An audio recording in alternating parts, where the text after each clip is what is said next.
Okay. I don't know what that was. All right. So yeah, we're doing a quick clip. Quick clip. Quick clip. Johnny Perry, Fast minute. my roommate. Hello. Good to see you. So I was thinking about whether I don't know what the title of this clip is going to be, but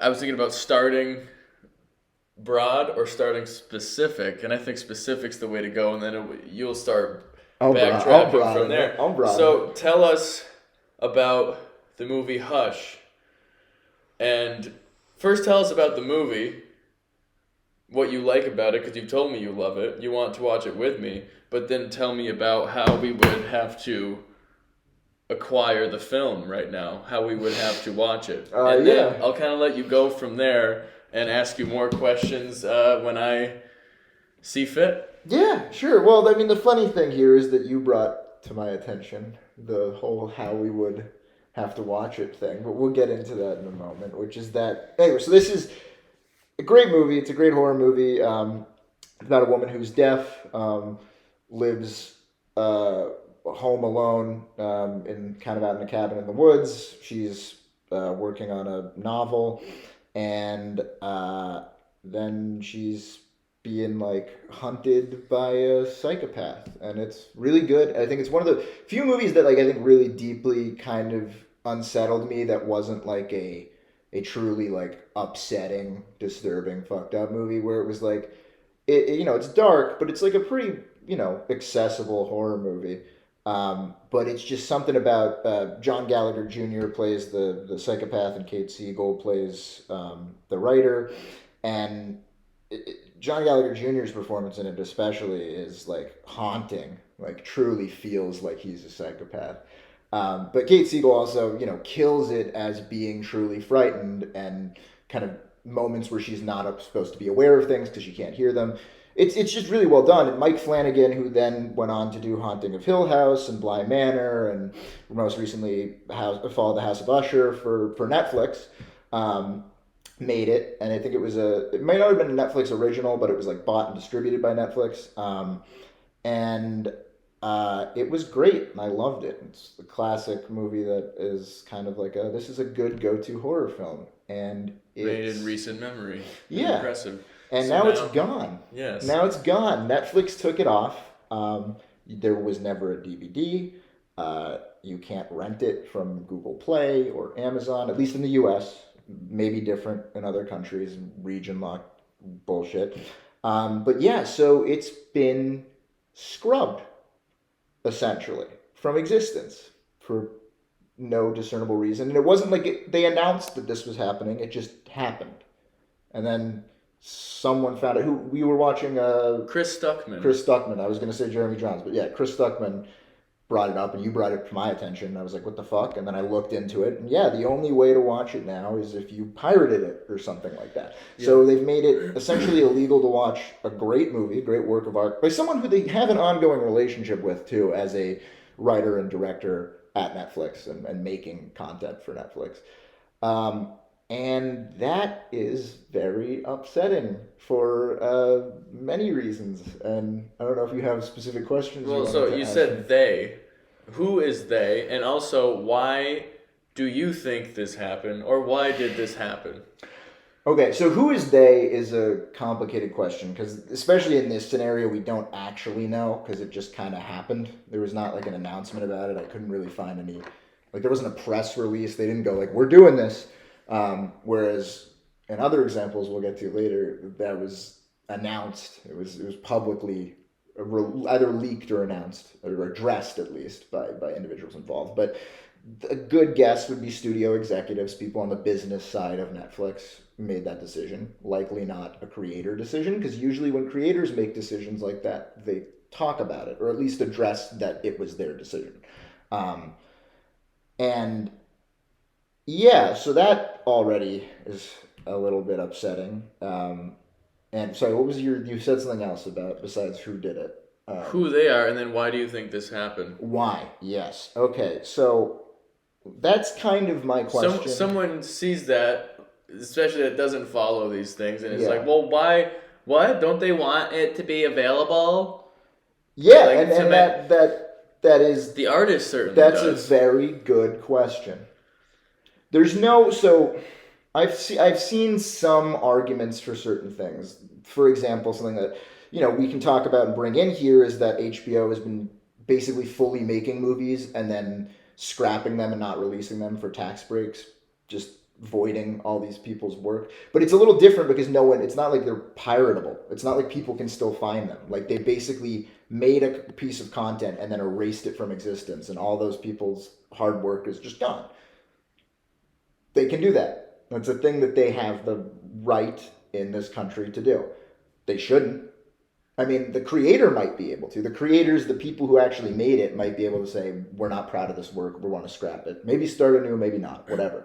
But people who just basically financed it being like, or own the rights to it, just being like, nah, we don't care about your work, is insane. Like that, the fact that that's allowed is vile to me. And yeah, but Warner Brothers has been doing that a lot under the direction of a man named David Zaslav, who I do not like at all and think is kind of an actually very bad person. I don't know him personally, but I think the things that he's doing are going to have larger ramifications. But I think the why, on a broader scale, because we don't know specifically why with Hush or with some other things, is it's a business decision, right? Nebulously. We don't know what that means oftentimes, whether it's algorithmic projections or just kind of guessing at what audiences will like and respond to. And the reason I say it I'm kind of putting it down as like that's stupid is because it is. You can't really treat art as a business, because especially if something is not like something that's been done before, or is something that maybe isn't performing super well metrically, it might have a core diehard audience that's useful to you. Or, to have those people and get those people on your side, because they'll keep coming back for more similar content. And so you have that audience kind of captive. And again, I'm talking about it like it's business, but it shouldn't be. It's art. It's creation. It's something for humanity. It's not for production, right? It's for engaging people and making them oftentimes think about things. It can also be entertainment, but I think that they're trying to reduce artistic narrative forms to just entertainment, which I think is detrimental to like reading comprehension, the way people think and engage with the world around them, to just understanding how other people's perspectives and being able to empathize with people who aren't representative of their own preconceived beliefs and notions and whatever. And so I think yes, it may be a business decision, but that's not actually always what's best for your business. And it's also not always best for your business to be raking in a ton of money if you can lose those people like that, right? Like if you start trying to do the right thing, you start trying to make more ethical art or things that are created just based on the passions of individuals, if you make that pivot, you're boxed in now. You can't really make that pivot, as opposed to before, where you can go back and forth between, blockbusters and other things, which is what we had in the past, and now we don't. But with Hush specifically, what's weird to me is that it's just on your platform. There's no reason to get rid of it. It's not like you have a finite amount of space on your streaming platform. You're just basically saying, no, you don't get to watch this anymore. There isn't a benefit to it, because it's not like you're raking in money from it in some other way. You're just putting it in a vault and then locking it away forever for no discernible reason. That's all it is. Yeah. I have a question, but also I just want to say one thing that we often say that makes us really happy is like, how did this get made? Yes. That statement is said by a lot of moviegoers, and it's a cool one because it was made when you're saying it. And we just watched The Warriors, or just Warriors yesterday. The Warriors, yeah. The Warriors, which was made in the 70s. But you said that, like, we kept talking about how did this get made. But when you talk about business side taking over art, the reason that we say that so much is because when Fast and Furious, like the 8th movie, does so well, like that's okay, so we should make a ninth and make more money. That's what the people are buying these days. So when you have something unique, fresh, but also a risk technically from like the producer side, because I don't know if people are going to go see this, that's why this shit is happening. And there are some people that have money that put it into independent projects, like the business, the good business people that are trying to keep that shit alive, but it's not winning. Yeah. And well, I would also say that there are examples, like I think in some ways A24 does tend to try to be more, we're going to, give money towards passion projects. They are good at picking passion projects, but they still kind of do that. They're still willing to take risks and go out there, but, who knows for how long that'll last. They announced, they were looking for action movies. They also were like, oh, now all of our stuff's going to be on Max. And you know how I feel about Warner Brothers at the moment. So it's like, So also, what about, do you have a copy of Barbarian? You can't. Yes, okay. So that's another question I wanted to ask you about. Like, what's the deal with that, man? Your favorite horror movie as of late, right? Yeah. As of this century, perhaps. Yeah. Yeah. You can't. A man that enjoys owning. Yeah. Also, media. Like for example, we'll get onto that, but we are huge Always Sunny in Philadelphia fans, and if you want to go watch the show right now, which is only available on Hulu, to my knowledge, not only, but you can get it on Google Play and stuff. You can get it on, at least they have that. There are I think 4, I'm not entirely sure, 4 episodes that are not accessible on Hulu because they've been canceled, for lack of a better term, taken down, censored, but Johnny has all seasons on DVD. Except one of the things that got canceled, they made the DVD without that episode on it. Wow, okay. Because that was the one where they were like, oh, this is the conversation. We're going to shelve all this stuff. Which, again, I can understand. I understand things being offensive. But the thing about art is that it isn't just supposed to be what you like. It's not supposed to reflect what you want. And I do think it's handled well. There's like one of the characters are in like kind of racial caricatures at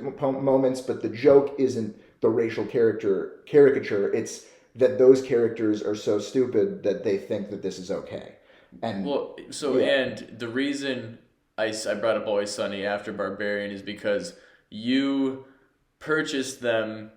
Maybe soon you won't be able to get those episodes that you do have on DVD. And again, we can understand something being offensive, but you got, so to speak, you got your hands on it before it was taken away from the general from the public. It's book before it was book burned, literally. Yeah. So you, loving the movie Barbarian after seeing it in theaters, probably had the thought, I want to. He's a material man. He likes trinkets, stuff on my knickknacks, comic books, and he likes having hard copies of the things that he loves.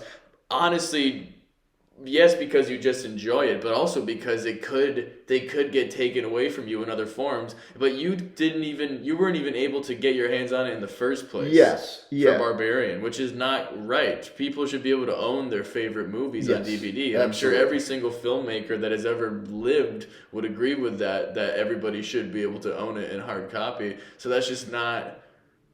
And if they're trying to pull some like it's good for the environment bullshit, was that ever said by them?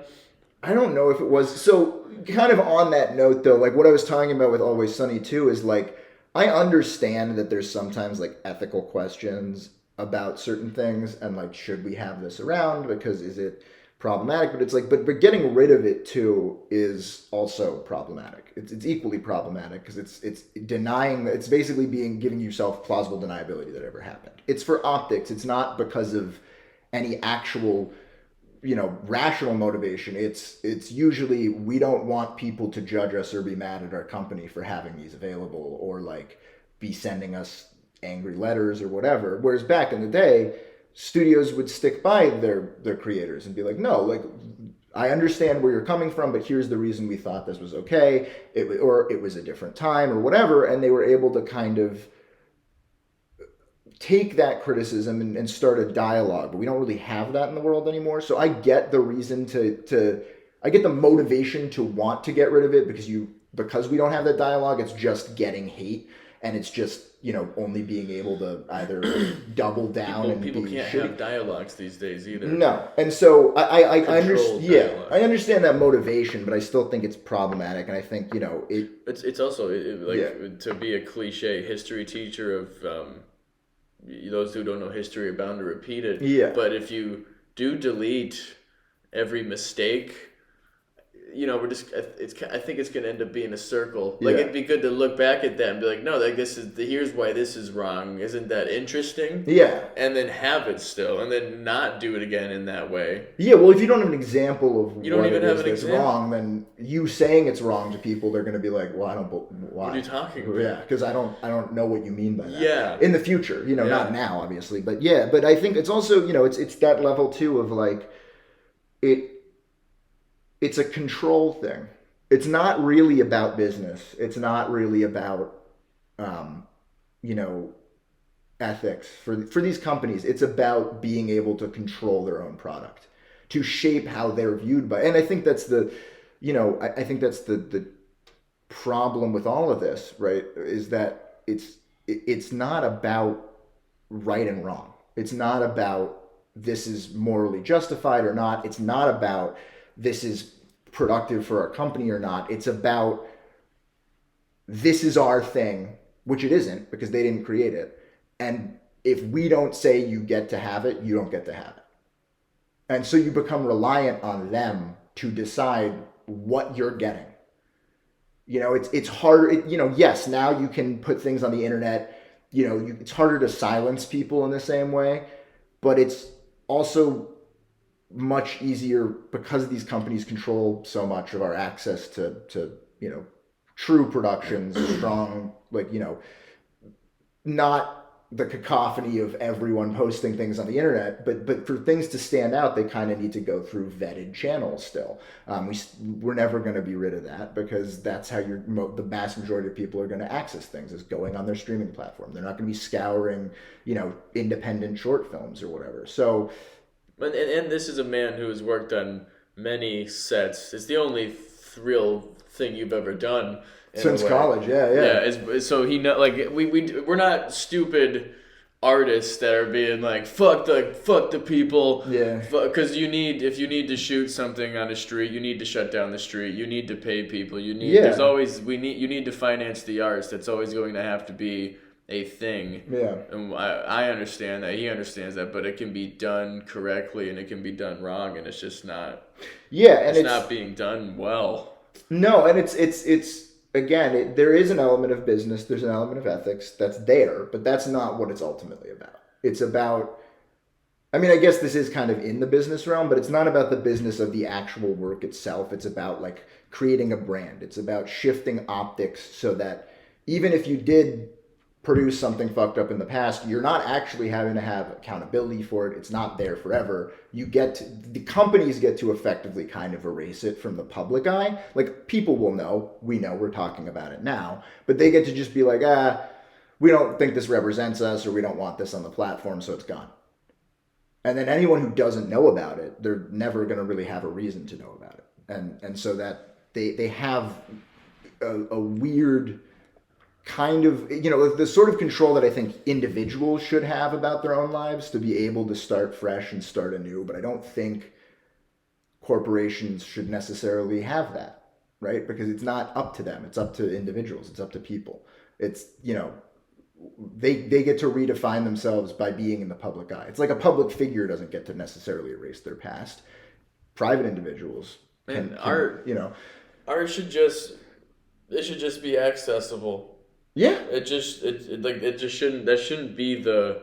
shouldn't be an issue. It shouldn't be No, and it's like question. I'm still happy to pay the company for the thing. I'm still happy to buy the thing on disc. We would rent Hush now and watch it. Yeah, it's just the fact that it's like you're again, it's control. It's not a business thing. Because if it was a business thing, you'd want everything up there because it doesn't really cost them that much to have it on the streaming platform that they already have set up. Maybe there would be more server maintenance, but like I still think they could probably fit most of what they have, on the platform. Just the servers would probably, I'm not a tech whiz or anything like that, but I don't think it would be that onerous of a strain for them to just have all their all the properties they own available to the public through something that people are paying for, or make them rented individually.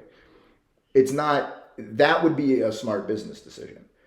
And that's, we can talk about the tax cut stuff all we want. It's still erasing the work of, thousands of people with just, not ever releasing it. But it's like, yeah, you're basically saying, okay, if you want to watch this thing, you have to either break the law or, tough tits. Like, it's not, again, I keep saying it's not about ethics and about business. They're intertwined. It's ultimately about control. But, like, yeah, it's not ethical to do that. Like, it just isn't. It's David Zaslav called himself brave. He called himself brave because it was a hard decision to make. What did he say about what? Can you... About the actual what the project was? Yeah. Yeah, well there were three. There was a Batgirl project, there was a Scooby-Doo Justice League crossover project that got leaked. I think they'd already paid, but by the time they announced they were scrapping it for a tax break, they'd already paid for the I think score.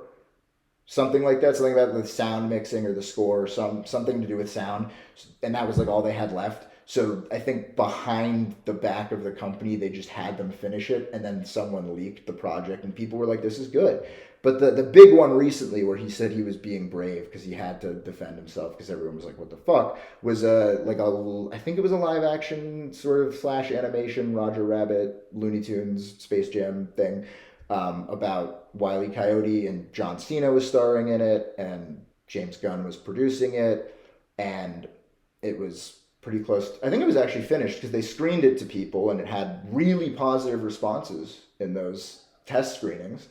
And then they just decided, no, we're not going to produce it. We're not going to distribute it, rather. It already produced it, which is like why they just wanted the tax credit. And fuck that. Truthfully, like that, there's nothing. And what was his argument for him being brave? Well, he's saying like it's a tough decision to do that, but it's necessary for the company, and I knew I would get backlash, but I did it anyway. And I'm like, that's not brave. That's called being a dickhead. That's called being a scummy piece of shit. Like, that's not... If you knew everyone was going to be like, what is wrong with you, and you do it anyway, you're not the good guy. You're not. Unless what you're doing is actively because you think it ethically makes sense, where you're like, I think, I'm doing the right thing morally, and I don't think people will agree with me, but I'm still standing by my morals. That's one thing. But being like, no, I'm making the right financial choice here to fuck over all these people who worked really hard on something isn't brave. It's fucking awful. It's like, it's disgusting. Yeah. It's that kind of shit that's like, I know that business has always been intertwined with art. It's, you can't make movies without money. It's absolutely true. But it's become more and more, essential to what the art that gets put out there is, or at least that reaches a wide audience. And it's become more algorithmic and like cold.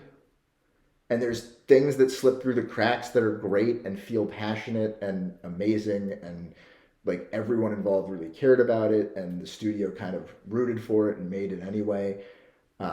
Barbarian's kind of an example of that. Refreshing moments. Yeah, and Barbarian's an example of that, except for the fact that it then got fucked after the fact. But yeah, it's art. If what you're looking for is what will appeal to the most people, don't be in art. Like, don't be involved in art or entertainment. Because the point of it isn't to make you super comfortable. It's oftentimes to push... to find the next thing. Yeah, or it's to push your comfort level in a space that's safe, right? To try to introduce new ideas to you, or new ways of thinking about things or looking at things in a way that's kind of fun and safe, but may push your comfort levels or what you believe is right and wrong, and try to get you to think outside of yourself, but in a setting that's not like loaded, But now it's loaded because it doesn't have that, because it's been stripped of that. And now it's loaded because it's dumbing people down. Truly. Like it, and the fact that so many people. Let's get into that. Yeah. How this is not only sad and unfortunate, but you have said it's also scary. Yes. And dangerous, in fact. I do, yeah, absolutely. No, I mean, and I think people will like be like, "Oh, that's an exaggeration." It isn't. It isn't. I mean, I've witnessed this over time, like directly. Is that and again, there's other factors. It's not just entertainment, but it has to do with social media as well. But people have become very reactionary, and that's both sides. It's not like a political like, oh, right and left. No, it's everyone has become very reactionary. We've become polarized and extreme, and most people will agree with that. But no one seems to want to change that. Like everyone seems like, oh, but the other side is so fucked, and it's like, yeah. So bring them back in and bring yourself back in. It's like what you need to start looking at things that don't just reinforce your perspectives, because then when you see something that's contrary to that, a story that's contrary to that, you're not just like, I disagree with this. You like flip the fuck out. And I've witnessed that happening, initially online when I was younger. Just read the comment section. Yeah. Yeah, and I would be like, okay, well, these are just people online, maybe they're just not as educated. I thought it was like a vocal minority, right? Or they're not necessarily, education doesn't really have to do with it. It's just like choosing to think critically. I think most people are capable of that, but won't do it if they're not really prompted to, because it's difficult. But I initially saw that nebulously, conceptually, people online.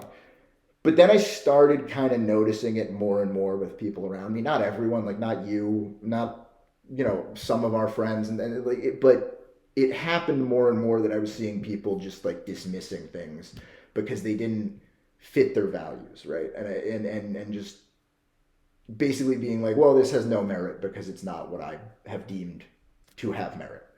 And there's certain things that they'll like, people will be like apologists for because of like nostalgia or whatever, but it's like, that's not an acceptable way to engage with the world or art.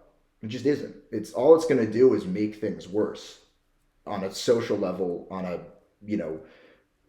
grand scale globally. It's just going to make things more and more polarized. It's going to reinforce that. It's like a feedback loop, right? Because that's happening from the art, but also the art is happening because that's what's making money, is giving people their echo chambers, right? It's giving people exactly what they want, which is not what art's about. It's giving people something that they can appreciate and enjoy and engage with, but also maybe pushes them a little bit. Maybe makes them go, well, I fucking hated how that ended, but it was also really good, right? Like we were talking just before this about like The Last of Us Part 2, where I'm like, that game gives the exact message of what the first game was about, but people reacted negatively towards it for a variety of reasons I won't go into because of spoilers, because the season for the show isn't out yet. But true. Good, but good like, on you, man. Yeah, no, but it's like people had real negative and harsh reactions to that. But I got to the end of it, and I at first kind of understood where they were coming from, but I got to the end of it and I was like, no, like there's a really important point here, and I think it recontextualizes the first game in a way that makes it all the more powerful. But it's because I gave it a chance. I didn't just shut myself off when it wasn't what I was expecting or wanting. And I've noticed that more and more, especially with franchise things, but other films as well, and shows and games or whatever, is if people go into something expecting a certain thing, and if it's not that, they're upset or they're disappointed or they think it's shit. And that's not how you engage with the world. It's not how you engage with art. If you're like, if we're going to get along, if we're going to have a civil society where people are, morally upstanding and good to each other and treat each other with respect and civility, you can't do that. You can't. And it has to start with someone, right? It's not going to be fair at first. You're going to be like, oh, your other side is being dicks still. Yeah. So looping it back into what we were talking about. Not that it wasn't what we were talking about. No, I mean, when you say especially with franchises, that's what most of these fuckers are putting the money into. Yeah, because you're using algorithms which don't work for art. You're just getting it's still a cycle, like you were saying. You're just getting the next thing that they want to give you, but but you and me don't have the problem that you're talking about that all these people have. But we see a good trailer for a small budget film, and we get excited for something that's going to we don't know if we're gonna like it or not, but it's fun, it's fresh. No, exactly, and I think also 100%, and I also agree though that I think with these franchises, the reason they're not working is not because, or now they're not working, is not because Marvel, the Marvel universe, people are tired of the Marvel universe or these stories suck. Marvel universe has been around since the 40s we don't need to get into comic history, but it's been around for decades. It's not that people are tired of Marvel, it's that you started treating it like it was content. Like it was just something to produce to rake in money, not a story that people cared about or engaged with. You were let's get these out, let's fire them off, let's dump a bunch of money onto it, but then demand that they do it the way we want to do it, as opposed to no, find someone who gives a shit, who has a story they want to tell, who really cares about this, and just support them. And then doing that will rake in money. Within franchises, that is so totally possible, like Rogue One. Absolutely. Logan, anything. Don't rush it. Don't fucking rush it and just think you got to keep popping out and do a spin-off and a prequel. Or control. Don't try to control it. You hire someone to create this thing. It's always been, but also don't listen to the fans too much. Well, there has to be fair. It's you have to trust the people you hire to do the right job. I mean, it's the thing that artists have been complaining about since long before there was even the internet, which is they'll get notes from studio heads where it's these are business people. They don't know what they're talking about when it comes to art. The artist knows what they're doing. That's what they've been hired for. And I get that your algorithm, your little fucking input of demographic data tells you that this is what people want to see, but it's not. It's not. You don't know. It's not. People aren't as easily understood like that. There's more of a nuance of feeling. You have to understand the zeitgeist to some degree as a creator, and that's what the job of a creator is, right? It's not just pump the thing out. It's not an input. That's why AI storytelling I don't think will ever really work, because it's not input output. People don't like that. They don't want that. It might be a neat little novelty, but people are going to get tired of that. They need something that feels like there's love involved. Unironically, I know that sounds cheesy, but it's that. It's it's like cookies baked with love. That's the secret ingredient in movies and shows. It's why the best horror movies are not, in my mind, the later ones in the franchise, though you can appreciate that. It's the one where it's someone was hey, I have this really cool idea. I really want to make it. We may not, oftentimes in horror movies, it's we don't even really have a studio budget. We're just going to make this and we're going to hope that we can get someone to distribute it. That's awesome. That's beautiful. You feel it through the screen when the people involved are having fun and are doing it not as a job, not because that's the gig they have, but because they fucking care. And that's what we need. That's what art is supposed to be. It's supposed to be a break from the work. It's supposed to be a break from the grind of capitalism and all this, not to get it to be class warfare kind of a thing, but it's no, it's supposed to be a break from okay, we went to work, we're home, we're tired, let's have some humanity here. Let's have something that feels emotional and real and genuine. Even if we disagree with it, it'll have a discussion that we can have with our family members about it. That's what's important. Not just fucking pumping out something that will make money or will draw people to the theater or whatever. It's about giving a shit. That's what art is about. And unfortunately, but giving a shit not just for optics or not just for because that's what we're supposed to do, right? It's not oh, this is what the demographic surveys say. It's no, give a shit because you care about this, right? It's not I care about some nebulous concept and I'm channeling it through this. It's no, I have this story. I have these characters. I have You can have a message, but that has to also be involved in part of it too. And it's just like, no, I personally am invested in this. And that doesn't have to be every single person on set, but the creators have to, and the people who are selling it have to. So, I think, and Johnny often tends to get doomsday vibes. I do. I catastrophize. That's the no. It's okay. No, well, yeah. I'm talking about like I think we're probably clocking in at like 20 to 30 minutes right now. Okay. Yeah. And I do think so. Obviously the obvious and like easy answer is, so what do we have to do? Just put more money into like independent like passion projects. It's not that. But I think on top of that, and there are people that exist that have money that do that, and people that exist that already have money to make them. Yeah. And there are those people that will go out in the woods and make something and then hope they can sell it. And that is all going to keep happening, and we need to keep encouraging people to do so. But I think that might not be enough considering how fucked things are right now. Yeah. So the other thing to do is just honestly spread awareness. Yeah. I think if more people, because a lot of people just don't know about just the weird little things like Hush, like that. When that shit starts happening, it's fun. Even again, we said Always Sunny. It was about being offensive. That's different. There are just true works of art that aren't accessible, that these people put so much work into and want to be seen, and they are walking around knowing, they're walking around knowing that like.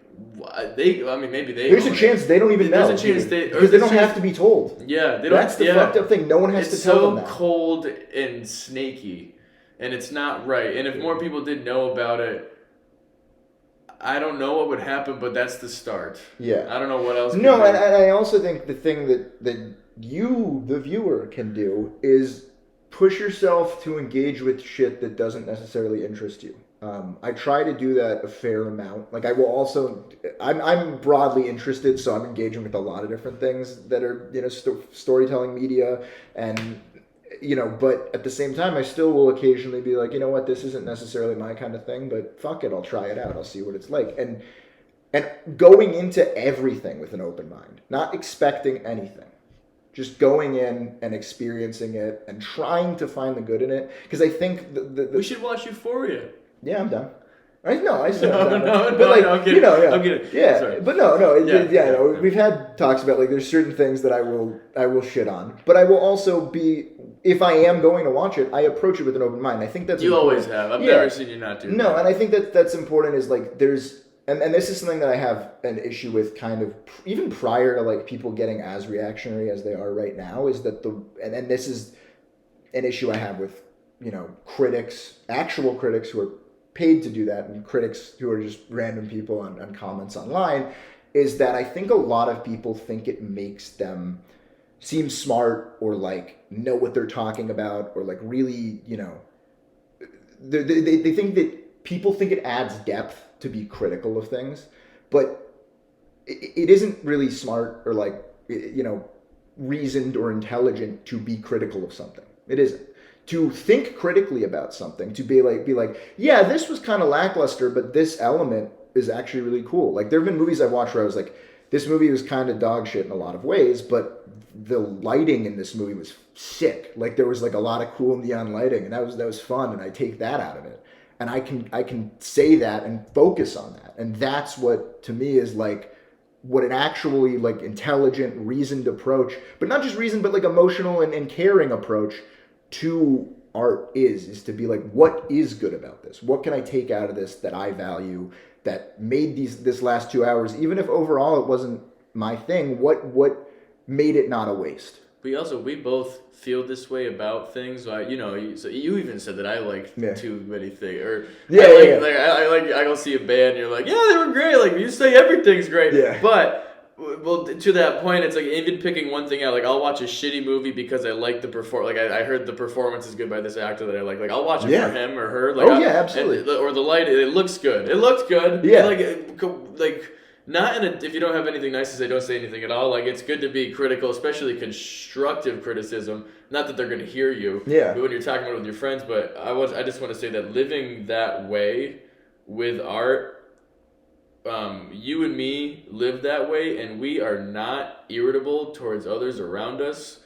you may have your own demons inside you, and I have quite a I can get that way, mental but I try health. not to, but no, it's I don't know if it mirrors that or not, but I just know that we're nice people, and we never get argumentative for the wrong reasons with people. We're well liked, and we're not, and I think we have healthy interpretive minds. Well, I think with the way you engage with art, your openness to it, and your ability, again, like, I joke about you saying, you like everything, because you oftentimes don't even acknowledge the negative things, but I know that, like, if we have a conversation, you'll talk about it. But it's like, that was stupid. But but it's like, it's like certain things, like that part was dumb. It's like, you can still acknowledge that. Like, you should still acknowledge that. That's part of critical thinking, but don't make that your everything. Whole thing. That's just being negative and being shitty. I think when gross. When you see something that's fairly decent, and some person in your group's kind of just can't stop shitting on it, I bet if you keep talking to them, you're gonna find some weird, passionate takes about politics and